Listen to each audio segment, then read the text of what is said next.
জয়ন্তীরা। প্রথম যেদিন মেয়েটাকে দেখেছিলাম সেদিনই ভালো লেগেছিল ওকে। কেন ভালো লেগেছিল বলতে পারবো না, কিন্তু লেগেছিল ভালো।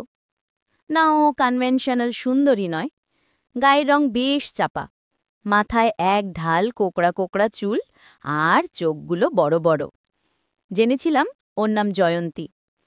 জয়ন্তীকে কোনোদিন মুখে মেকআপ করতে দেখিনি, কোনোদিন পাড়ার মোড়ের দোকান থেকে ফেয়ারনেস ক্রিম কিনতেও দেখিনি। ঠোঁটে লিপস্টিক বা চোখে কাজল না, কোনো দিন লাগাতে দেখিনি। ও সবার থেকে এতটা আলাদা ছিল বলেই বোধহয় ওকে ভালো লাগত। তারপর ওর সাথে আলাপ হলো, আস্তে আস্তে বন্ধুত্ব, তারপর প্রেম।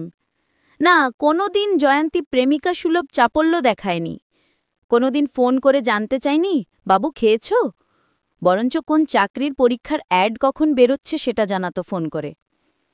আমরা কখনো অন্য প্রেমিক প্রেমিকাদের মতো রাত জেগে গল্প করিনি, কারণ আমি তেমন কোনো আবদার করলেও সোজাসুজি বলে দিত, ঘুম পায় আমার, এসব আমার দ্বারা হবে না। পুজোর বাজার করতে গেছিলাম একবার আমরা একসাথে। ওকে জিজ্ঞাসা করেছিলাম কি পছন্দ। ও কোনো ঝলমলে বাহারি ড্রেস পছন্দ করেনি, বরঞ্চ বলেছিল চাকরির পরীক্ষার জন্য আরও কয়েকটা বই দরকার, কিছু দিতে চাইলে সেগুলোই দিও। জয়ন্তী চাকরির পরীক্ষা দিচ্ছিল, পুলিশের চাকরির পরীক্ষা। পাড়ায় সবাই জানত ও পুলিশ হবেই, কারণ অন্যায় দেখলেই প্রতিবাদ করার স্বভাবটা ছিল ওর মজ্জাগত। তারপর একদিন আমাদের বিয়ে ঠিক হলো। আমার মায়ের ওকে খুব একটা পছন্দ ছিল না, কিন্তু আমার জেদের কাছে নতি স্বীকার করলেন তিনি। যাই হোক, বিয়ে মিটল আমাদের। বউ ভাতের অনুষ্ঠানে আমি যখন ওকে ভাত কাপড় দিলাম প্রথা মেনে, তখন জয়ন্তীও আমায় ভাত আর শার্ট দিল। সবাই গেল গেল রব দিলে উঠল, কিন্তু জয়ন্তী বিচলিত হল না, স্পষ্টভাবে জানিয়ে দিল স্ত্রীর ভরণপোষণের দায়িত্ব স্বামীর যেমন, সেই একই যুক্তিতে রোজগেরে স্ত্রীরও দায়িত্ব স্বামীর খাওয়া পরার খেয়াল রাখার। তাই তার আনুষ্ঠানিক উপাচারটাই বা দ্বিপাক্ষিক হবে না কেন? আমি মনে মনে খুশি হলাম, আমার জয়ন্তী তো এমনটাই, ব্যতিক্রমীও। কিন্তু বেশি দিন আমি খুশি থাকতে পারলাম না। জয়ন্তীর সাথে আমার বাড়ির সকলের অশান্তি নিত্য নৈমিত্তিক। জয়ন্তী খিদে পেলে আমার আগে ভাত খায়, বাড়ির কাজের মেয়েটাকে মাছ না দিয়ে শুধু সবজি ভাত দিলেও প্রতিবাদ করে, পাশের ফ্ল্যাটের সুধা বৌদিকে উস্কানি দেয় তার স্বামীর মারধরের বিরুদ্ধে রুখে দাঁড়াতে। এরকম লিস্টের শেষ নেই। ইদানিং আমি জয়ন্তীর প্রতি খুব বিরক্ত, ওর সাথে ভালো করে কথাও বলি না। কেন এত জেদ ওর? কেন ও সকলের কথা মেনে আর 5টা বউয়ের মতো ভাগতে পারে না? কিন্তু আমার বিরক্তিতে বোধহয় ওর কিছু যায় আসে না। কোনো হেলদোল দেখি না ওর মধ্যে, ও যেমন ছিল তেমনই আছে। আজ জয়ন্তী বন্ধুদের সাথে সিনেমা দেখতে গেছে। মা বারণ করেছিলেন, আজ কালীপুজোর ভাসান, রাস্তাঘাটে নানা রকম লোকজন বেরোবে, মদ খেয়ে মাতলামি করে কত লোক, আজ বাড়ির বউদের না বেরোনোই ভালো। কিন্তু জয়ন্তী কারো কথা শোনার মেয়ে তো নয়। আগামীকাল বাড়িতে মামারা আসবেন, সুদূর আমেরিকায় থাকেন তারা। আমাদের বিয়েতেও আসতে পারেননি, দীর্ঘ 3 বছর পর দেশে ফিরেছেন, তাই কাল আমাদের বাড়ি আসছেন। জয়ন্তীকে ওরা দেখেনও নি। মা তাই বলেছেন জয়ন্তীকে কাল সুন্দর শাড়ি পরে ঘরোয়া বউয়ের মতো সেজে থাকতে।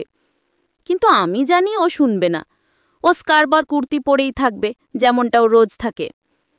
কারোর কথায় নিজের কমফর্ট ছাড়ার মেয়ে সে নয়। বিছানায় শুয়ে শুয়েই শুনলাম ল্যান্ডফোনটা বাজছে। মা ধরলেন। কয়েক মুহূর্তেই শুনলাম মায়ের আতঙ্ক মিশ্রিত বিস্ফোরিত গলা, এ কি সর্বনাশ, এসব কি বলছিস তুই? পড়িমড়ি করে ছুটে গেলাম। মা দেখে ফোন হাতে তখনও কাঁপছেন। মায়ের হাত থেকে রিসিভার কেড়ে নিলাম প্রায়। ওপারে মামার গলা, শুনে বুঝলাম একটা যাচ্ছে তাই কাণ্ড ঘটেছে। মামার 2 মেয়ে মিকি আর কিকি বেরিয়েছিল রাস্তায় বিসর্জন দেখতে। তখন কতগুলো বদ ইভটিজারের পাল্লায় পড়ে ওরা। মিকি আর কিকি ওদের সাথে তর্ক করতে গেছিল, তাতে পরিস্থিতি আরও খারাপ হয়। শেষ অবধি নাকি সিচুয়েশন চরম খারাপ হয়। ছেলেগুলো নাকি ওদের হাত ধরে টানাটানি করছিল, জোর করে বাইকে তুলতে চাইছিল। রাস্তার লোকজনরা সবাই পাশ কাটিয়ে চলে যাচ্ছিল, কেউ এগিয়ে আসেনি। শেষ অবধি একটা সাহসী মহিলা এগিয়ে আসে, ছেলেগুলোকে মারধর করে, চিৎকার করে।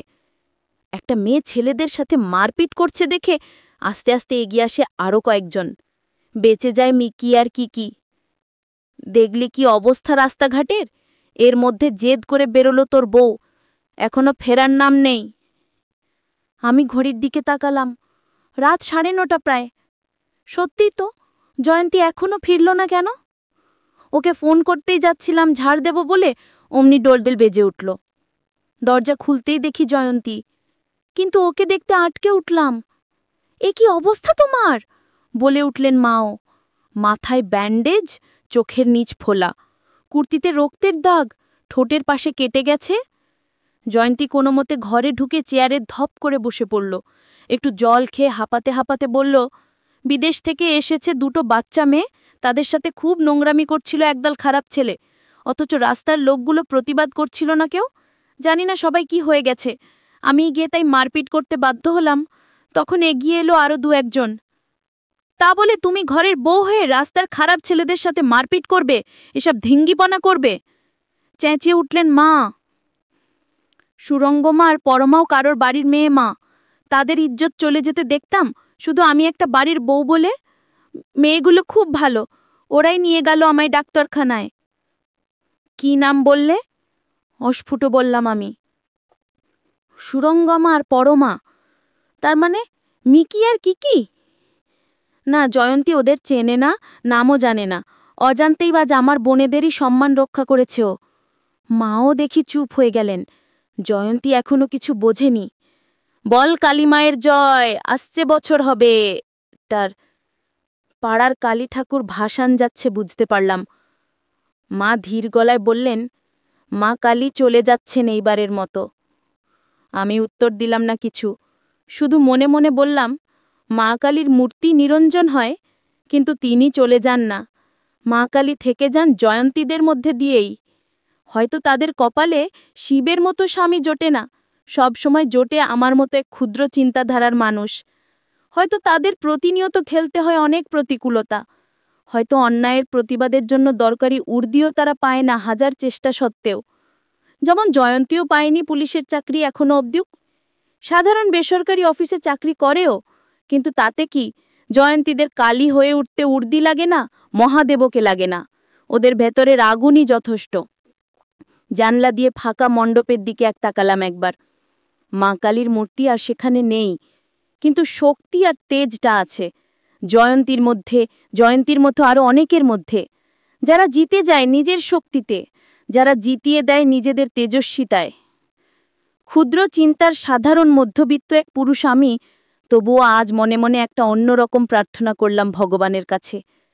আমি বাবা হতে চাই ঠিক জয়ন্তীর মতোই একটা মেয়ের, যে সাধারণ হয়েও আলাদা, যে নিয়ম ভাঙতে জানে, যে প্রতিবাদে গর্জে উঠে নিজের স্বভাবসিদ্ধ চালে, যে বুঝিয়ে দেয় মা কালীরা শুধু মূর্তিতে থাকেন না, তারা থাকেন রক্ত মাংসের মেয়েদেরই অন্তরে শক্তি হয়ে, বরাভয় হয়ে, ত্রাতা হয়ে।